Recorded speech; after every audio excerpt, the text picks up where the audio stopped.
Hi, and thanks for logging on to the Daily DVAR Halacha. And here's a brand new halacha for you, and it's for Sunday, the 8th day of May, which is the 30th of Nissan. Want to remind you that you're now in the middle of a 2-day Rosh Chodesh that starts on Matzoi Shabbos, Saturday night, which marks the last day of Nissan, and then Sunday night through Monday, which marks the first day of Iyar. And I want to tell you some auspicious things about the first day of Iyar. First of all, you may not know this, but when the Jewish people were in the desert, soon after they got out of Egypt, they came to a place called Marah, where the waters were bitter and the Jews complained.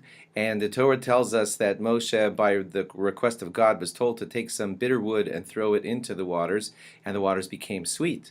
And that was, of course, a great miracle, and God taught them a great lesson on that day, and that is that what you think is bitter can really turn sweet, and it all has to do with God's help, and it's not really up to us just to add sugar or money or think that things will be smoothed over by what we do, but the bitterness of something or the sweetness of something comes to us when we merit God's help, and He helps to make it a sweet thing. In that place called Marah, they ended up learning some laws, and those laws also reflect that. One of the laws that they were commanded at Marah was the law of Shabbos, which in a way is that very same lesson.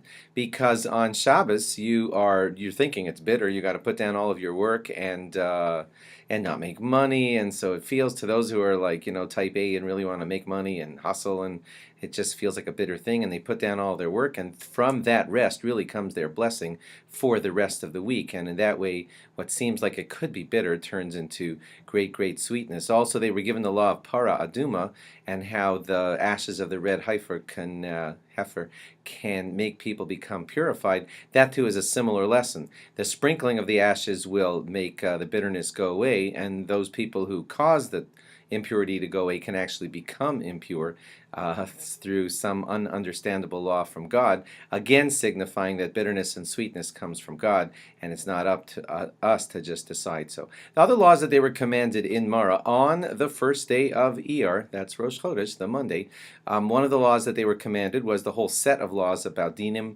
about all civil law. A lot of times a person loses in one of those lawsuits, I'm talking about a Torah lawsuit, and decides that it's a bitter thing because he lost, and really adhering to the psak, the decision of the Torah, will give him great blessing, and there too is sweetness coming out of bitterness. So says the Sefer HaTodah in explaining this great day. Other great things that also happened on Rosh Chodesh Iyar are the building of the first Beis HaMikdash temple and the building of the second temple also both began on Rosh Chodesh Iyar. That's another very special thing that happened. And one more is that the Jewish people were counted when they were in the desert, and a very miraculous result happened in their count, and that was that every single solitary person who was supposed to give a half shekel gave a half shekel. Not one person missed it, and not one person messed up and gave two by mistake.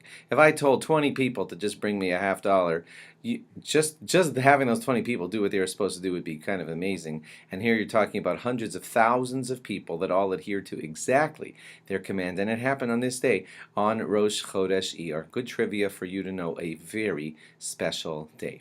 Thanks for logging on. Have a very good Chodesh, and log on again tomorrow for more, which will also be Rosh Chodesh, and we'll see you then. Have a good Chodesh. Bye-bye.